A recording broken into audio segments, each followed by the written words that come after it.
Which small SUVs should you buy and which ones should you avoid? That's what we're going to find out. Welcome to Car Help Corner, where we help you, the consumer, master the process of car buying and car ownership. For this video, I'm going to share 5 small SUVs that are well designed, reliable, and offer excellent value that you should buy. And I'll also share another 5 SUVs that are the complete opposite that should be avoided at all costs. But first, let's start off with one of the highly recommended best small SUVs to buy, and that is the Subaru Crosstrek. This is a small crossover that pretty much delivers it all.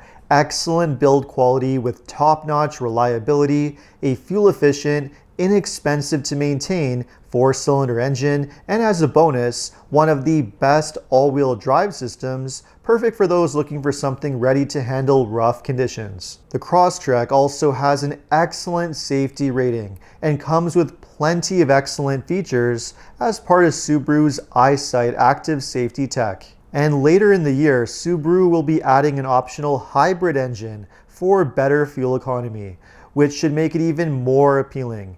If you want a no-nonsense, safe choice that's well-priced and offers excellent value for the money, the Crosstrek is an easy recommendation. But the same definitely cannot be said for this next SUV, which is on the avoid list. And that SUV is the Volkswagen Taos. The Taos has a fairly attractive design, decent space, and offers a lot of nice features.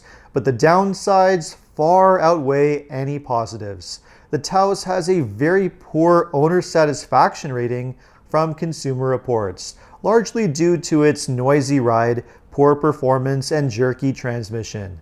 Now, the Crosstrek isn't exactly a luxury ride either, but at least it has a top-notch reliability score. The Taos, on the other hand, has one of the lowest reliability ratings, with reported problems with the electronics, transmission, and 1.5-liter turbo engine. Volkswagen did try to address some of the problems for 2025 by swapping the problematic dual-clutch transmission for a normal 8-speed automatic. But it's not enough to make this an SUV worth recommending. The value just isn't there. What you really should consider buying instead is the next small SUV on the list, which is the Honda HR-V. The HR-V is an ideal choice for those who need a spacious, practical SUV at a more affordable price. Compared to the Crosstrek, it has a smoother, quieter ride, largely thanks to the engine, which, although it doesn't have much power, is very simple and well proven. The HR-V is one of the highest rated small SUVs for reliability. Cost of repair and cost of ownership are very low, and resale value is very high.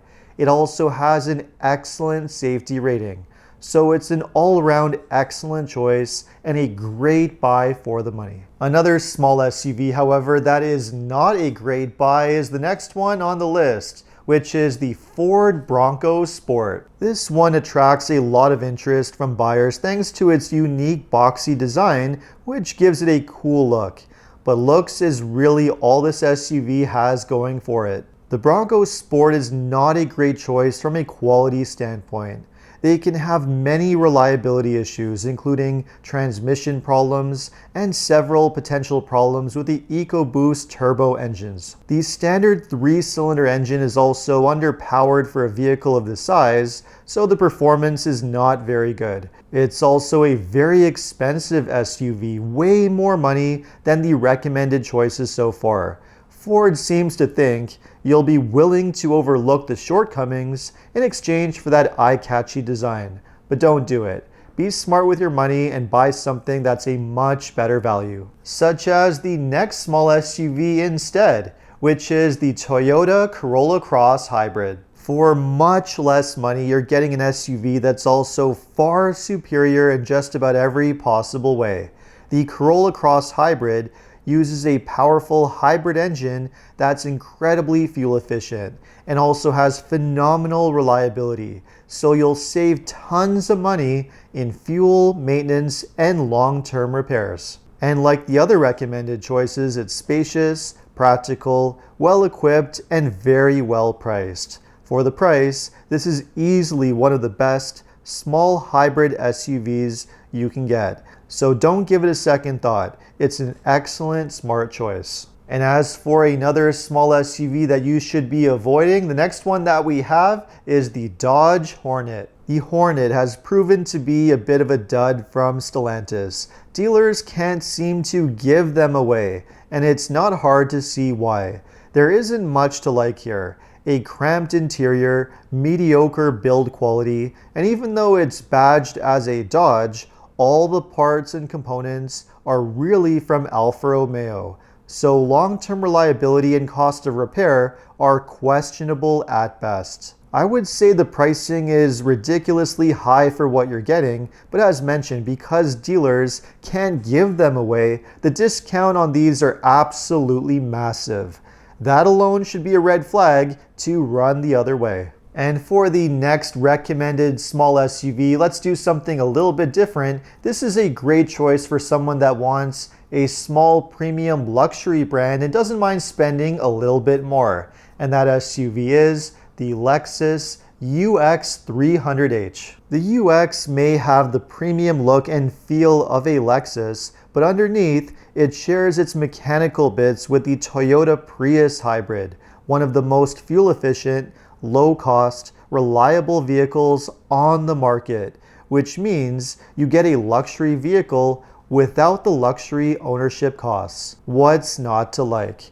The biggest problem with the UX is that it is a very small vehicle and really more of a hatchback than an SUV. If it's too small for you, then the larger Lexus NX350H offers the same benefits in a more spacious package. But either way, Lexus is the one to beat. A small luxury SUV, however, that I would definitely stay away from are the next ones on the list, which are the BMW X1 and X2. Essentially, both are the same vehicle with a slightly different look, and both should be avoided.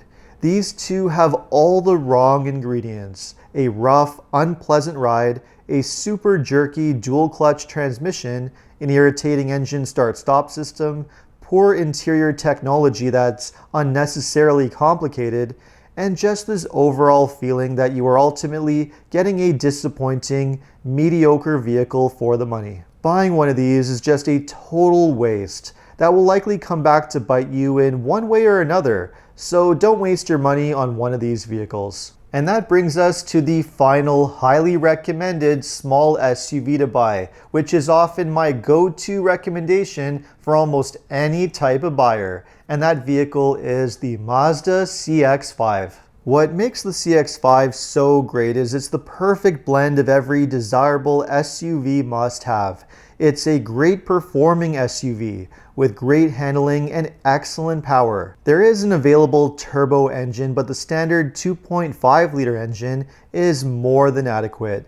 And combined with the simple 6-speed automatic transmission and standard all-wheel drive, you have one of the most robust, reliable setups there is. And not only is Mazda's build quality superb, but you have a phenomenal safety rating, a beautiful upscale premium design and premium interior, and very attractive pricing. This is truly one of the best values on the market, an ideal choice for those that want the perfect middle ground between a regular SUV and a luxury SUV.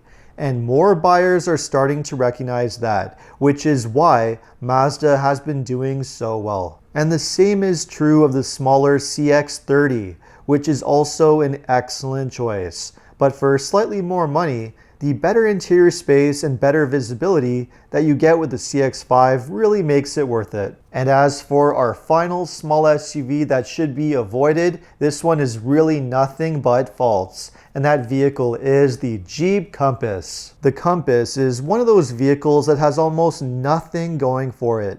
Poor build quality, poor reliability, mediocrity in just about every way, shape, and form. Pricing that is ridiculously high that makes you wonder who would be crazy enough to waste their money on one of these. I mean, the Compass is just a total disaster, a completely underwhelming product designed for those who desperately want the Jeep name at the lowest possible price. Don't fall for it and don't do it.